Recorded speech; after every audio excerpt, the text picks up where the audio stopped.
What we do in life echoes in eternity.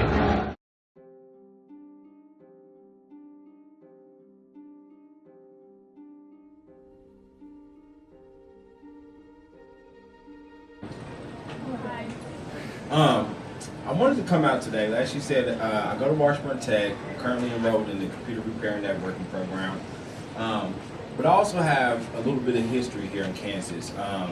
My great uncle was, his name was Charles Bledsoe, and he participated in the Brown versus Board of Education.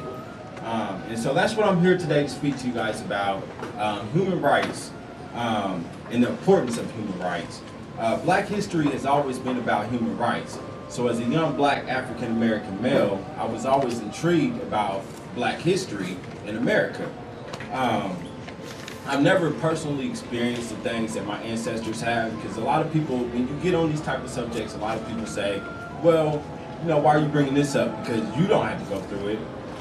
But as a young adult and observing my environment, it's clear to see that in today's time, it's no different from back then. And so we need to take things a little bit more seriously. This is not about race, though. This is about the human rights that are violated every day. So what are human rights? Can anybody here give a clear definition of what human rights are? No? Okay, human rights are the rights that you have for just being human. Dr. Martin Luther King Jr. is often only remembered during Black History Month, but to me, I really feel like he should be remembered every day, because he did what nobody else could do, or nobody at the time thought he could do, and that was he helped end segregation. The same thing my uncle did, Charles Bledsoe, is he helped end segregation here in Topeka, Kansas. Dr. Martin Luther King was a great man. And as a people, we've gotten comfortable with our TVs, our smartphones, our PlayStations, our Xboxes, our laptops or tablets. We've gotten so comfortable with these new forms of media that technology has literally changed the world, that the way that young people campaign and voice their opinions on human rights issues. So you might be asking me, you know, Devin, why is this a problem? Why is it a problem on how people voice their opinions? Dr. Martin Luther King once said that we will not remember the words of our enemies, but we will remember the silence of our friends. I want you to think about that, because your voice, your Facebook post, your tweet, your Twitter, your YouTube video, your Instagram, none of this reaches the ears of our lawmakers, Congress, or even our governor. We the people have a responsibility to enforce human rights so that no one's rights are removed or prevented. It is not productive to wait until a law is passed before we decide as a people to get upset or angry about it. If we are to truly fight for the rights of other humans and ourselves, we need to march. We need to write our politicians. We can even start a petition. We have to put the pressure on them every way that we can. As Dr. King once said, injustice anywhere is a threat everywhere. The Universal Declaration of Human Rights, I'm going to give you guys some history on this real quick. It was adopted by the United Nations on December 10th, 1948. It was introduced by the United Nations Human Rights Commission, which was under the chairmanship of a wonderful lady you guys might all know. Her name was Eleanor Roosevelt. This declaration was adopted by representatives from all regions of the world. According to the Guinness World Record, it is the most translated document in the entire world.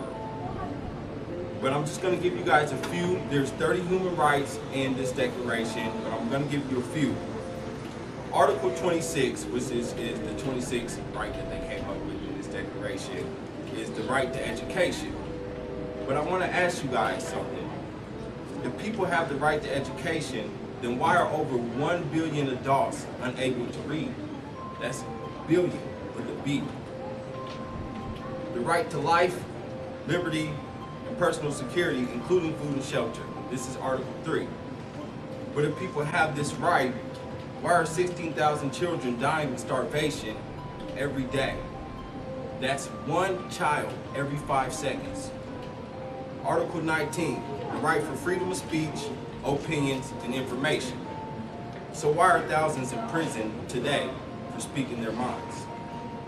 Article 4, freedom from slavery. But if slavery has truly been abolished, then why are 27 million people still enslaved to this very day? It's 27 million people, that's more than twice as many as the 1800s. That's not good. The fact is that when the Universal Declaration of Human Rights was signed, it did not have the force of law. It was only considered as optional. Today, this declaration is only considered as words on a page. So, who will make these words a reality? It's up to us. When Dr. King marched for racial equality, he marched for rights that were guaranteed by the United Nations almost 2 decades before he marched. These rights were already guaranteed, but still he fought because he had to. Those who fight today against torture, poverty, and discrimination are just people like you and me, not superheroes. Free-thinking individuals who realize human rights is not just a history lesson. They are the responsibility that we have to respect each other, to help each other, to stand up for those in need. I want to end my speech today with one last quote from Dr. King. He said, if you can't fly, then run. If you can't walk, if you can't run, then walk. If you can't walk, then crawl. But whatever you do, you have to keep moving forward. Human rights are still in trouble today, and we need your help.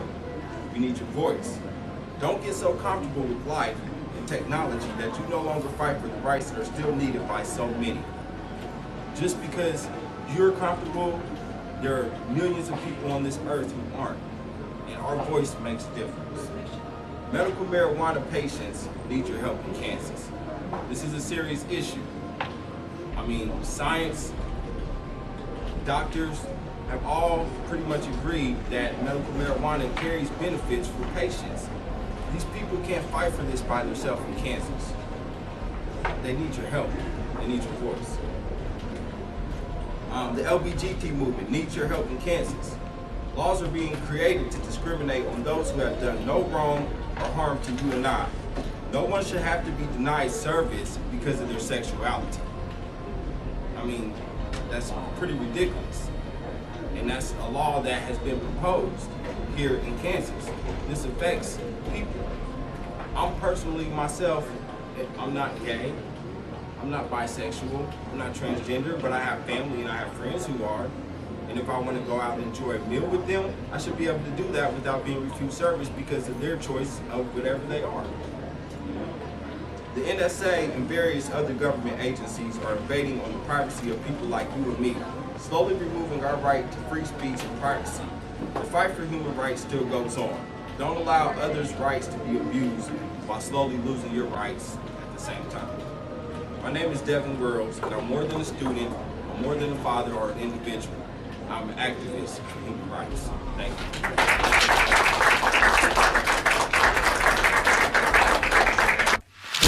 Thank you for watching Up TV 2. If you enjoyed this video, go ahead and hit that subscribe button to Up TV 2 and Up TV, or watch one of these great videos here and enjoy. Peace.